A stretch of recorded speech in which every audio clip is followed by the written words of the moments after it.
Merhabalar. İlk sorumuzla başlayalım.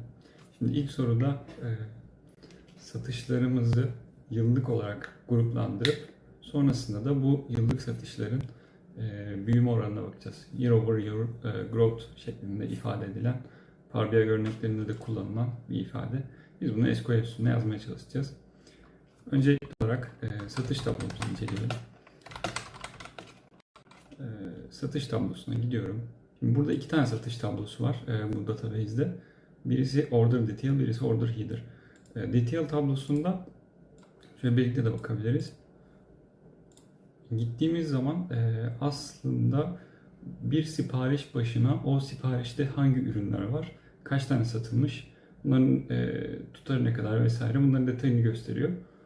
Fakat order header tablosuna gittiğimizde buna da bakalım.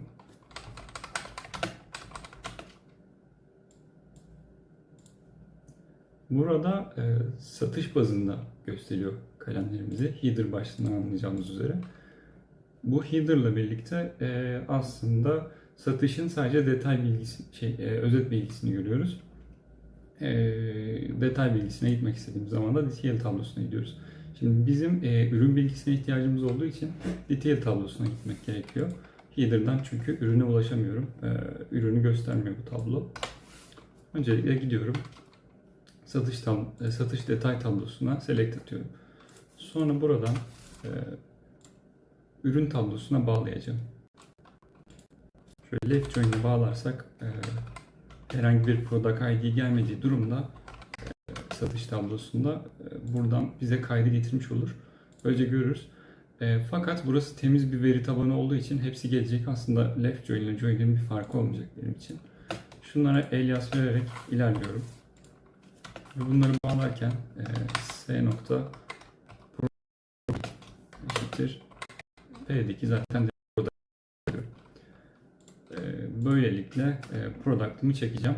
Product'ta da product'ın kategori ID'sine gitmek için gidiyorum.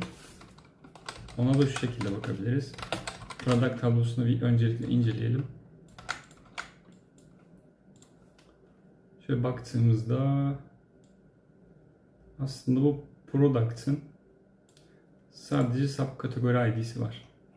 Bunda da boş gelenler olmuş. Aslında bu boş gelenlerle benim işim olmayacak. O sebeple join atabilirim. Yine aynı şekilde join atarak subkategori tablosuna gideceğim. Burada daha önce inceledim ben tabloyu. Product kategori ID'si olmadığı için subkategoriye gideceğim. Subkategorinin içinde de kategori ID'ler var. Ona da şöyle birlikte bakabiliriz.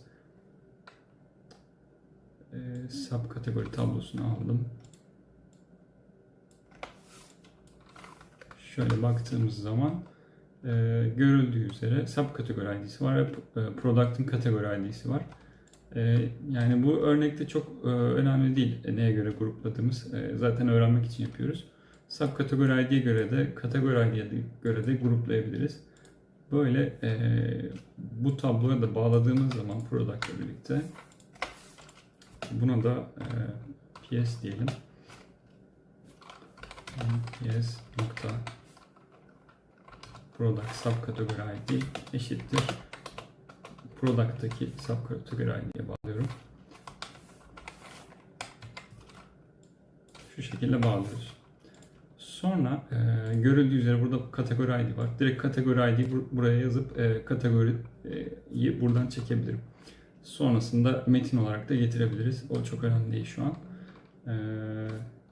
PS'ten kategori ID'sini alıyorum.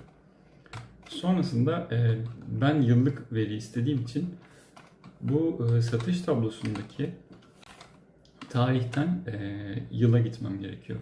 Şimdi yine bu tablo üzerinde detail tablosu olduğu için çok fazla tarih alanı yok.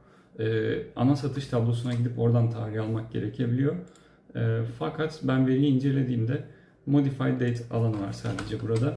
Burada satırın değiştiği tarihi gösteriyor aslında. Burada da sadece bir tarih kolonu atıldığı için ve bu tarih kolonu benim aslında işimi gördüğü için buradan ilerlemeyi tercih ediyorum. Bunun yılını çekiyor. Şu şekilde. Buna da Sales Year diyelim isimlendirme olarak. Ve tabii ki satış tutarını çekeceğim. Bunun öncesinde Sum olarak alıyorum.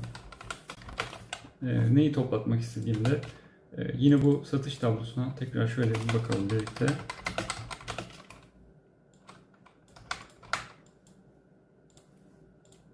Tabii biz şimdi örnek çözdüğüm için daha basit bir veri tabanı olduğu için select yıldız from şeklinde bakıyoruz. Fakat büyük bir veri setine bakacağımız zaman product ortamında bir sorgulama yapıyorsak vesaire bunu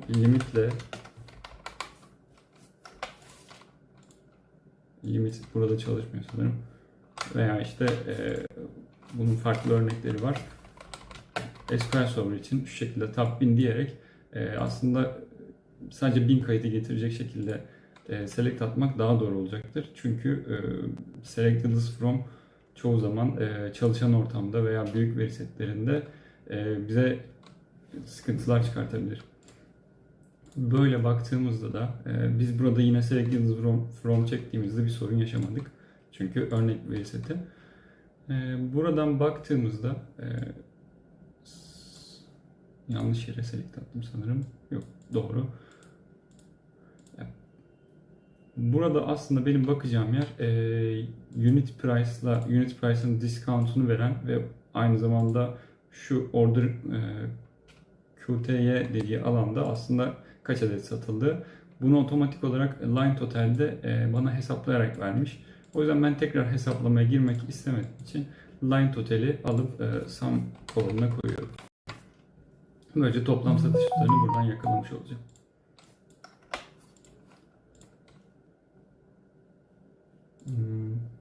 Bir de bunları gruplara ekliyoruz. Şimdi öncelikle bu sorgumuzu çalıştırıp bakalım. Şöyle bana temiz bir şekilde Product Category ID bazında yıllara göre satış tutarlarımı elde ettim. Şimdi bir sonraki adım olarak bu yıllık satışların aslında bir sonraki yıldaki farkını bulmam gerekiyor. Bunun için de bizim sıkça kullandığımız lag fonksiyonu var. Yearly Sales şeklinde bir CT oluşturalım. Sonrasında bu sorguyu kullanabiliriz. Subquery şeklinde de bunu yazabilirim. Bunu from kısmına koydum ve üstten sorguya devam ettiğim şeklinde de ilerleyebilirim. Fakat bu şekilde benim daha çok kolayıma geliyor. Yine buradan bu tabloya bu arada bu width'i yazdığımız zaman başına noktalı virgül koymak gerekiyor SQL Server özelinde. Bu tablomuza gidip tekrar select atacağız ve kolonlarımı tekrar çekeceğim aslında. Product Category ID, Sales Year ve Sales. Şimdi bir sonraki yılı bulmak için de fonksiyonu yazıyorum. Lag ile hangi değerin bir sonraki değerini bulmak istiyorsam onu lag'in içine yazıyorum. Over diyerek yine window function'larda aşina olduğumuz over cümleci ile işte partition by vererek ve order by vererek aslında neye göre gruplamak istiyorsam aslında group by mantığı gibi ben bu değeri neye göre bir sonraki değerini almak istiyorsam ki burada ben kategori ID'sine göre almak istiyorum ve bunu kategori ID ve satış yılına göre sıralamak istiyorum. Bu şekilde yaptığımda aslında bir sonraki yılın satış değerini bana vermiş olacak. Şimdi burada kategori ID'lere göre bölecek. Çünkü ben hepsini tek tek istiyorum ürün bazında. Satış yılında bir sonraki yıl verecek şekilde çalıştıracak. Şöyle direkt çalıştırabiliriz. From kısmını yazmamışım.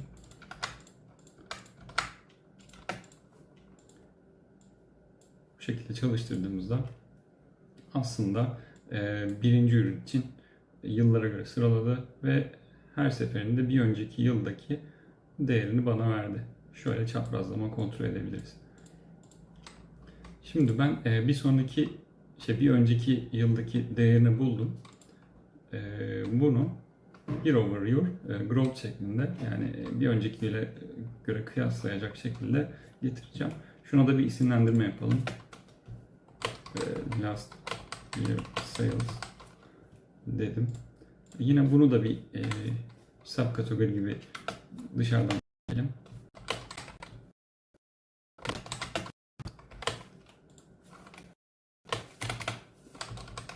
Bunu da yine select'le çekiyorum.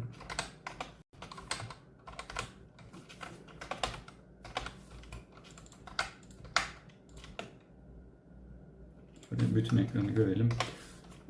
Burada kategori ID'yi alıyorum. Sonrasında sales yerine alıyorum. Satışları alıyorum yine. Ve burada büyümeyi görmek adına günümüz değeri bir önceki yıl, last year sales,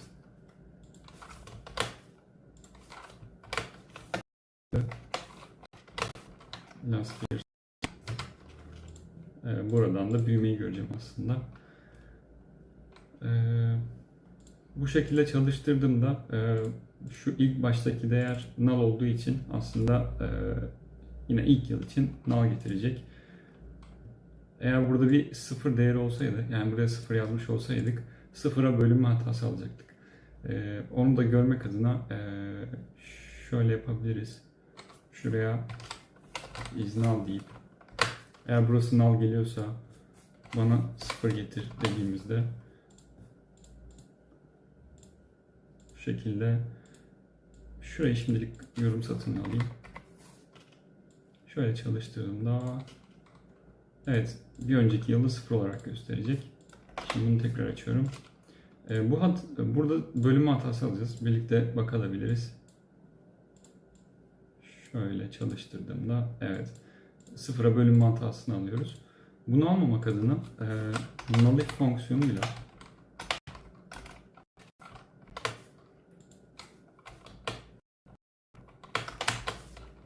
şu şekilde yazılıyordu sanırım. Pardon. Şunu şuraya taşıyorum.